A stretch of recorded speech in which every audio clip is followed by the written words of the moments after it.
साथ दोस्तों हैदर भाई या तो इसी महीने में इंशाल्लाह ताला हिंदुस्तान चले जाएंगे, अगर इस महीने में नहीं गए तो अगस्त के महीने में वो लाजमी जाएंगे दोस्तों हैदर भाई के साथ। या सीमा की जो बहन रीमा है वो जाएगी या किंजा जाएगी। दोस्तों आंटी सीमा ये कहती है कि मेरे बच्चों को कुछ पता ही नहीं है कि मैं हिंदुस्तान की हूँ या पाकिस्तान की हूँ। दोस्तों एक मीडिया वाले ने आंटी के बड़े बच्चे से सवाल किया था कि तुम कैसे कैसे आए थे और कहां से आए थे, तो हैदर भाई के बड़े बेटे ने फरहान ने सब कुछ बताया था कि हम पाकिस्तान से आए हैं और नेपाल से आए हैं, ऐसी ऐसी जगह से आए। तो ये भगोड़ी किस मुंह से कहती है कि बच्चों को नहीं पता कि बच्चे किस देश के। दोस्तों इसकी तफसील जानिए इस वीडियो में। अस्सलाम वालेकुम दोस्तों, जैसा कि आप जानते हैं राशिद बाबा जी, उम्मीद होगी सारे बहन भाई खैरियत से होंगे। दोस्तों आपकी खिदमत में हाजिर है नई अपडेट के साथ। दोस्तों बड़ी खबर, बड़ा खुलासा। दोस्तों हैदर भाई इंशाल्लाह ताला या तो इसी महीने के एंड पे आ जाएंगे, अगर इस महीने में नहीं आए तो अगस्त में वो 100% हिंदुस्तान के लिए चले जाएंगे। दोस्तों हैदर भाई के साथ आंटी सीमा की बहन रीमा भी जाएगी या किंजा जाएगी। दोस्तों अगर आंटी सीमा की बहन रीमा हैदर भाई के साथ जाएगी तो ज्यादा अच्छा होगा, क्योंकि आंटी सीमा की बहन जो रीमा है वो बहुत कुछ जानती है इस भगोड़ी के बारे में, क्योंकि ये भगोड़ी मुसलसल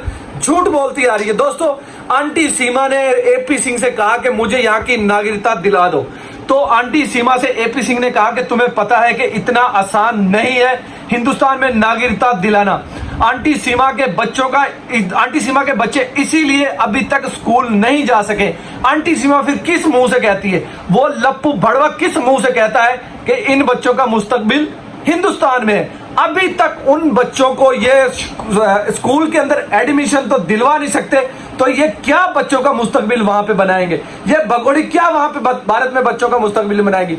ये भगोड़ी सिर्फ इन बच्चों को अपने मकसद के लिए इस्तेमाल कर रही है। जब इस भगोड़ी का मकसद पूरा हो जाएगा, जब इन बच्चों को वो ऐसे उठा के फेंक देगी, ये भगोड़ी जैसे दूध में मक्खी गिर जाती है और उस मक्खी को निकाल के फेंक देते हैं, ये भगोड़ी ऐसी है। क्योंकि इस भगोड़ी को पैसे मिलने चाहिए, बस पैसे आने चाहिए। इसको ना ये पता कि कहीं जहां मर्जी से आने चाहिए। इस भगोड़ी को सिर्फ पैसे से प्यार है, बाकी किसी से कुछ प्यार नहीं है इस भगोड़ी को। इसलिए हैदर भाई को इस भगोड़ी ने भेजा था कमाई करने के लिए कि तुम जाओ, मेरी ख्वाहिशें पूरी नहीं होती, मेरे अरमान नहीं पूरे होते। तो हैदर भाई इसलिए आंटी सीमा के लिए हैदर भाई और अपने बच्चों के लिए हैदर भाई बाहर गए हुए थे कमाने के लिए। तो ये भगोड़ी हैदर भाई के आंखों में मिर्चें डालती रही और पीछे से छुरा घोंपती रही, और आखिरकार इस भगोड़ी ने ऐसा किया कि जो हैदर भाई ने इसको मकान लेके दिया था, ये भगोड़ी वो भी बेच के वहां से भाग गई थी। तो ये भगोड़ी इस भगोड़ी ने जो मकान भेजा था उसके पैसे उस भड़वे को दिए थे, चूहे काले कौवे को, लप्पू को। अगर आंटी सीमा उसको पैसे ना देती, वो 8,000 रुपए कमाता था वो भड़वा, और आज वो सोशल मीडिया पे बैठ के बड़ी बड़ी बातें कर रहा। लानत है इस भगोड़े की जिंदगी के ऊपर, इसको चाहिए डूब के मर जाना। ऐसे बंदे का समाज में रहने का कोई हक नहीं है। इसकी गैरत मरी हुई है, इसकी शर्म मरी हुई है इस लप्पू मरे हुए चूहे काले कौवे की, क्योंकि ये काला कौवा है और हम काला कौवा ही इसको कहते रहेंगे और भगोड़ी को इसी तरह एक्सपोज करते रहेंगे जब तक ये हमारे मुल्क पाकिस्तान के बारे में जहर उगलती रहेगी, जब तक ये हमारे इस्लाम के बारे में जहर उगलती रहेगी, और जब तक हैदर भाई के बच्चे हैदर भाई को नहीं मिल जाते। तो दोस्तों हैदर भाई के बच्चे हैदर भाई को मिल के रहेंगे। आंटी सीमा दोस्तों देर जरूर है, अंधेर नहीं है, देर है। आंटी सीमा को सजा होने से कोई भी नहीं रोक सकता, ना एपी सिंह रोक सकता है, ना वो चित्रपाल रोक सकता है, ना वो भड़वा मरा हुआ चूहा वो रोक सकता है। आखिरकार एपी सिंह कहां चला गया? एपी सिंह क्यों नहीं आ रहा? एपी सिंह जहां से पैसे मिलते हैं, एपी सिंह वहां पे ज्यादा टाइम देता है। एपी सिंह उस बाबा जी के पास गए हुए हैं जहां पे वो वाकया हुआ था, बाबा जी के पास। एपी सिंह वहां पे ज्यादा जाते हैं जहां पे पब्लिसिटी ज्यादा होती है। तो एपी सिंह को वैसे भी गंद में मुंह मारने की आदत है, क्योंकि एपी सिंह के जमाने बदनाम वकील है। वैसे तो वो कहता है कि मैं हाई कोर्ट का बहुत बड़ा वकील हूं। दोस्तों वो वकील होगा, बाकी वो ऐसा वकील नहीं है जैसा मोमी मलिक जी है।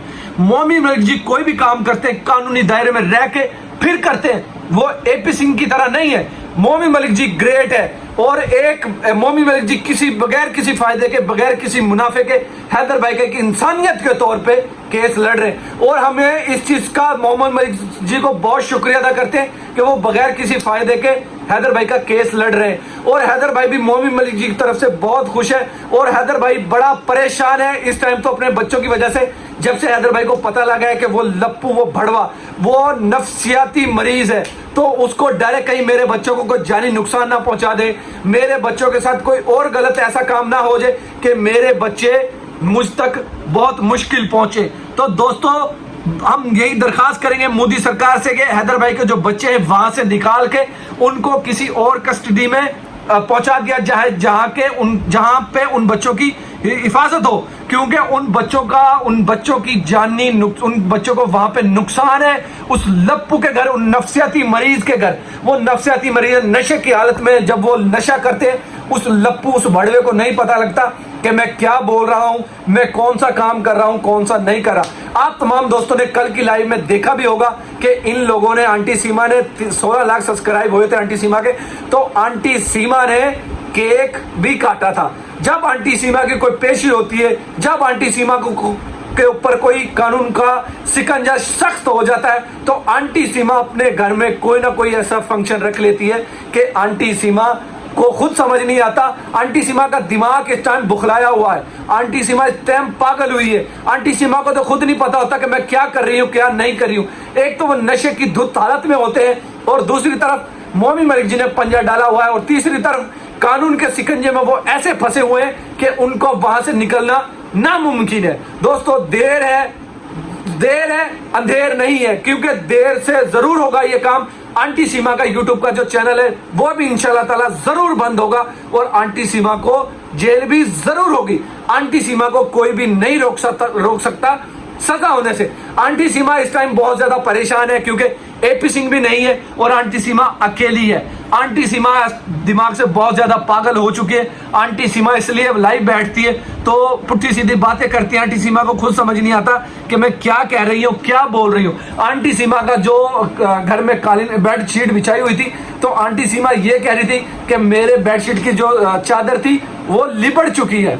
ये तो नहीं कहा कि गंदी हो चुकी है, कि लिपट चुकी है। ये भगोड़ी का आप यहां से अंदाजा लगा सकते हैं कि इस भगोड़ी का ज़हनु तमाजुद खराब होना शुरू हो चुका है जब से हैदर भाई का वीजा लग चुका है और आंटी सीमा के ऊपर कानून का जो शिकंजा वो कस चुका है। तब से आंटी सीमा का दिमाग काम करना बंद हो चुका है। दोस्तों आंटी सीमा जितनी लाइव कर ले, जितनी वीडियो बनानी है बना ले। आंटी सीमा ने जितना यूट्यूब पे आना है आ ले, जितने अपने सपोर्टर घर पे बुला ले, जितने चाटू चपाटू बुलाने हैं बुला ले। आंटी सीमा को कोई भी चाटू चपाटू, कोई भी आंटी सीमा का सब्सक्राइब नहीं रोक सकता आंटी सीमा को सजा होने से, क्योंकि ये अवैध तरीके से आई है और अवैध तरीके से वहां पे रह रही है उस भड़वे के साथ, उस मरे हुए चूहे काले कौवे के साथ। और उसका भैया तो आजकल पैसों की कमाई पे लगा हुआ है, वो अभी तक वहां से नहीं आया जहां से एपी सिंह को माल मिल रहा है। एपी सिंह अभी उसी बाबे के केस में लगे हुए हैं, तो एपी सिंह खुद परेशान है कि पता नहीं क्या बनेगा इस केस का, क्योंकि एपी सिंह ने बहुत ज्यादा कोशिश कर ली कि आंटी सीमा को वहां की नागरिकता दिला दूं, बाकी आंटी सीमा को वहां की नागरिकता नहीं दिला सका। तो एपी सिंह ने हार मान ली है और सीमा से कहा कि मैं तुम्हें नागरिकता नहीं दिला सकता।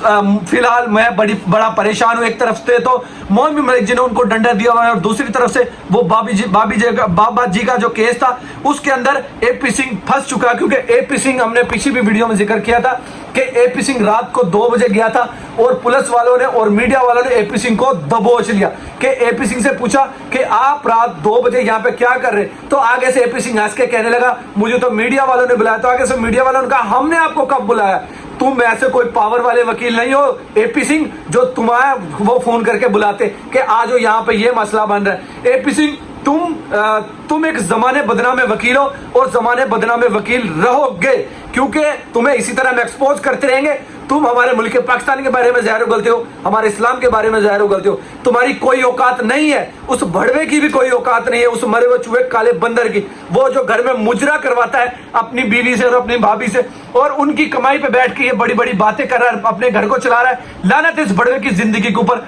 और इसको चाहिए कि इसको कहीं पर डूब के मर जाए ये भड़वा, क्योंकि इसको ऐसे शख्स को रहने का समाज में कोई हक नहीं है। वैसे तो लप्पू तू बड़ी बड़ी बातें कर रहा है मीडिया पे बैठ के, बाकी तेरे पल्ले कुछ नहीं है, तू एक भड़वा है और भड़वा ही रहेगा। भड़वा है, भड़वा है, भड़वा है। दोस्तों आज के लिए इतना ही, मिलते हैं किसी और वीडियो में। दोस्तों इसी तरह हमारे साथ जुड़ रहे, हमारे चैनल को सब्सक्राइब करें, हमारी वीडियो को लाइक करें। तब तक रहिए, जय हाफिज। पाकिस्तान जिंदाबाद।